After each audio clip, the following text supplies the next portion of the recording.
There has been sporadic communication from the social media as well as the mainstream media about some officers who claim that their dues, which were to be paid to them as allowances during the general elections, have not yet been paid. This is true. However, it should be understood that financial matters in the civil service or any other sector for that matter take time to process.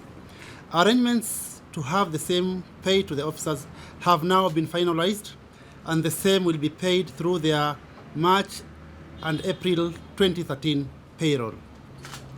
Many of the officers might have expected to be given their allowances in cash, but again, this is not the case, since as one of the measures to cleanse our payrolls, all monies nowadays which are payable to officers are done through respective payrolls and paid directly into their bank accounts. Police officers are advised to use existing institutional mechanisms to air any grievances which pertains to their working, operational and administrative conditions.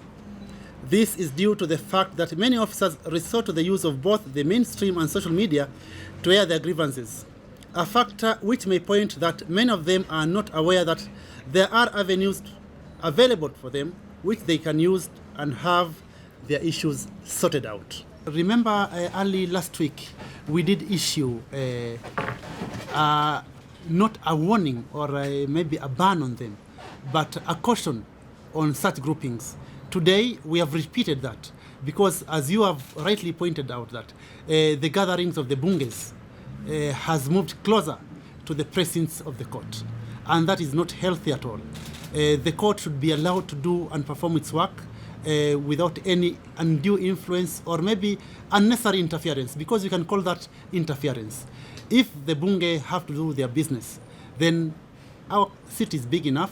They can do that from as far away as possible, as long as they are able to deal with their issues. Again, what we are saying is that whatever they do, their utterances, their conduct and behavior should in no way indicate that they are out there to elicit emotions or a certain way of thinking, or even undermining maybe the tranquility of the people.